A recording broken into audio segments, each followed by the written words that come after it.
Hello my dear friends and my dear students, आज हम पढ़ेंगे सबऑर्डिनेटिंग कंजंक्शंस का सेकंड पार्ट। इससे पहले वाली वीडियो में फर्स्ट पार्ट में मैं खाली कितने सबऑर्डिनेटिंग कंजंक्शंस है उसके बारे में दिया था या उसका लिस्ट दिया था। आज एग्जांपल्स के जरिए हम समझेंगे जो कि मैं प्रॉमिस किया था। देखिए, we reached here when it was raining. When मतलब जब, यहाँ बारिश हो रही थी, जब बारिश हो रही थी तब हम पहुंचे। मैं पहले बता चुका हूं कि ये सारे जो सबऑर्डिनेटिंग कंजंक्शंस कहाँ यूज किए जाते हैं, कॉम्प्लेक्स सेंटेंसेस में। कहाँ, मैं ग्रीन में लिख रहा हूं, आपको पता नहीं चलेगा। हमेशा कॉम्प्लेक्स सेंटेंसेस में सबऑर्डिनेटिंग कंजंक्शंस यूज किए जाते हैं। Point number 1। पॉइंट नंबर 2 है, कॉम्प्लेक्स सेंटेंस में एक पार्ट होता है main clause and the second part is known as subordinate clause. Point number 3 होता है, एक सबऑर्डिनेट क्लॉज हमेशा एक सबऑर्डिनेटिंग कंजंक्शन से ही शुरू होता है। एंड पॉइंट नंबर 4 है कि एक सबऑर्डिनेटिंग कंजंक्शन हमेशा एक सबऑर्डिनेट क्लॉज का बिगिनिंग में यूज होता है। ध्यान से सुनेंगे तो याद आ जाएगा, याद रह जाएगा और समझ भी पाएंगे। यहां पर ये हर एक कॉम्प्लेक्स सेंटेंस है। तो जो पहला वाला कॉम्प्लेक्स सेंटेंस है, इसमें इसको बोला जाता है मेन क्लॉज, क्योंकि एक मेन क्लॉज हमेशा एक इंडिपेंडेंट क्लॉज होता है। इंडिपेंडेंट क्लॉज क्या होता है? जिस क्लॉज खुद अकेले खड़ा होके एक सेंटेंस बना सकता है, या तो फिर हम ये बोल सकते हैं जिस क्लॉज का कंप्लीट मीनिंग निकलता है। देखते हैं चेक करके। वी रीच्ड हियर, हम यहां पहुंचे। अगर आप यहां पर एक फुल स्टॉप लगा दोगे, ये खुद एक सेंटेंस बन जाता है। Of course it is a simple sentence. हर एक इंडिपेंडेंट क्लॉज एक सिंपल सेंटेंस होता है, हो सकता है।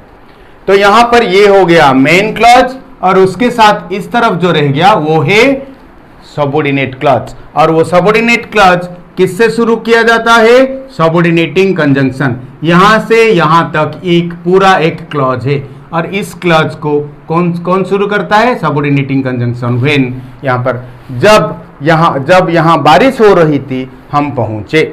Second one, I found the watch, मुझे वो वॉच मिला। ये पूरा एक मेन क्लॉज है और इंडिपेंडेंट क्लॉज है। इंडिपेंडेंट वर्ड से पता चलता है, मतलब वो किसके ऊपर डिपेंड नहीं करता, मतलब खुद सेंटेंस बना सकता है। And the second one, that had been lost in a party, जो कि एक पार्टी में गुम गया था, वो घड़ी मुझे मिल गया। नेक्स्ट, शी इज एक्टिंग, वो एक्टिंग कर रही है। आज इफ, जैसे कि, मानो जैसे, शी नोज नथिंग, जैसे कि कोई लड़की या कोई गलतियां की है, लेकिन उससे पूछताछ करने से ऐसे एक्टिंग कर रही है जैसे कि उसे कुछ पता ही नहीं है।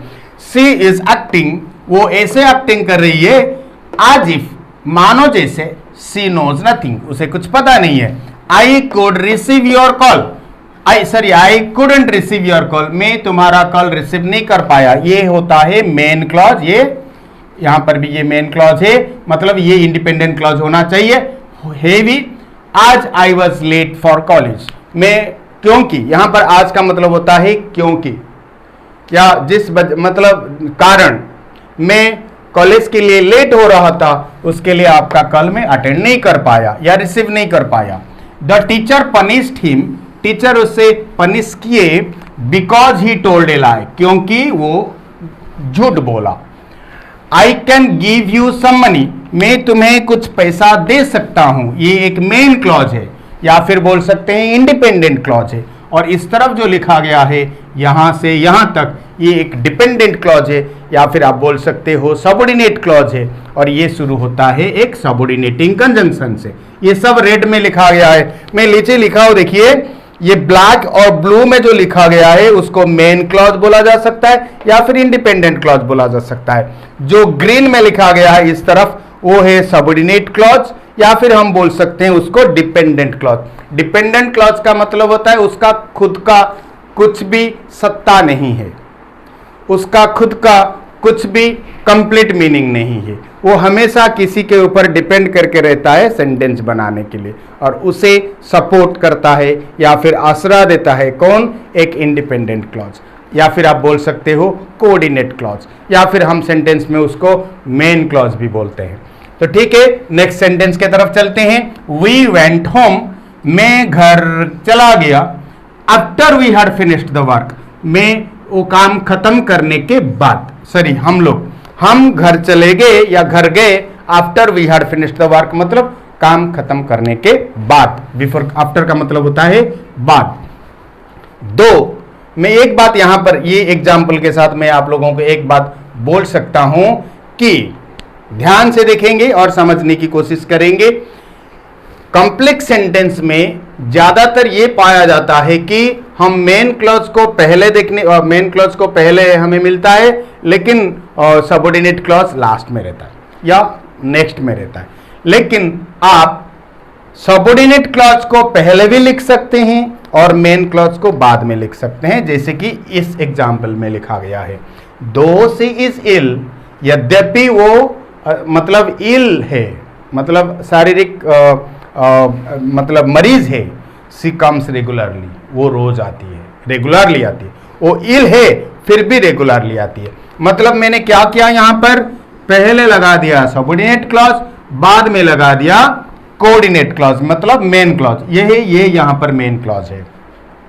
कभी कभार क्या होता है, ये मेन क्लॉज को तोड़ के बीच में भी हम सबऑर्डिनेट क्लॉज लगा सकते हैं, लेकिन आज मैं उस जैसा एग्जाम्पल नहीं दिया, क्योंकि मैं आप लोगों को सिंपल, कंपाउंड और कॉम्प्लेक्स सेंटेंस पढ़ाने वाला हूं या उसके ऊपर डिस्कशन करने वाला हूं, तब मैं दे दूंगा। लेकिन यहां क्या करेंगे, जब पहले आ जाएगा सबऑर्डिनेट क्लॉज और फिर बाद में रहेगा मेन क्लॉज, वहां पर सबऑर्डिनेट क्लॉज के बाद आपको एक कमा लगाना पड़ेगा।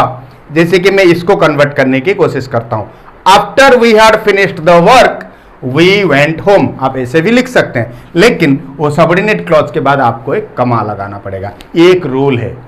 नेक्स्ट आते हैं, we never troubles, he never troubles other, वो दूसरों को परेशान नहीं करता, even if he faces difficulties, मतलब ऐसे कि यदि वो डिफिकल्टीज भी फेस करे, खुद डिफिकल्टीज फेस करे, लेकिन दूसरों को वो परेशान नहीं करता। नेक्स्ट आता है, आई डोंट माइंड, मैं माइंड नहीं करूंगा, मुझे कुछ ऐसा फर्क नहीं पड़ता। वाट एवर यू से, आप कुछ भी बोल दो, मुझे कोई फर्क नहीं पड़ता। वी शुड नॉट स्पीक, हमें बोलना नहीं चाहिए। Until we are said to, मतलब until we are said to speak, जब तक नहीं। अनटिल का मतलब होता है जब तक नहीं। We are said to speak मतलब हमें, जब तक हमें बोलने के लिए बुला नहीं जाता या इशारा नहीं किया जाता। नहीं मैं बोल रहा हूं, नहीं, जब तक हमें, या जब तक लगा रहा हूं, वी आर सेड टू मतलब बोलने के लिए बुला नहीं जाता, नहीं लगा रहा हूं मतलब जब तक नहीं, इसका मतलब होता है जब तक नहीं। व्हाट एवर का मतलब कुछ भी। टिल का मतलब होता है जब तक, ये पॉजिटिव है और ये नेगेटिव है एक्सप्रेशन। वी वेटेड, हम इंतजार किए। टिल इट स्टॉप्ड रेनिंग, जब तक बारिश रुक गया था, मतलब बारिश रुक जाने तक, यहां टिल होता है तक, हम इंतजार किए। हाँ, मेरे ख्याल से मैं एक छोड़ दिया यहां पर। See whatever they are working और नॉट, आपको यहां एक बार ध्यान देना पड़ेगा। इसमें हमें तो, मैं बोला कि ग्रीन में लिखा जाने वाला होता है सबऑर्डिनेट क्लॉज, यहां से शुरू होता है, यहां से शुरू होता है, ये हो गया हमारा सबऑर्डिनेट क्लॉज। और मेन क्लॉज कहां है, खाली एक ही वर्ड, कभी कभार एक ही वर्ड भी मेन क्लॉज होता है। सी का मतलब देखो, मैं आप लोगों को बोल सकता हूं देखिए, देखिए जब बोले तो कंप्लीट मीनिंग आ रहा है, तो ये कंप्लीट मीनिंग दे रहा है और ये सारा होता है एक सबऑर्डिनेट क्लॉज। तो ये मेन क्लॉज है और ये सबऑर्डिनेट क्लॉज।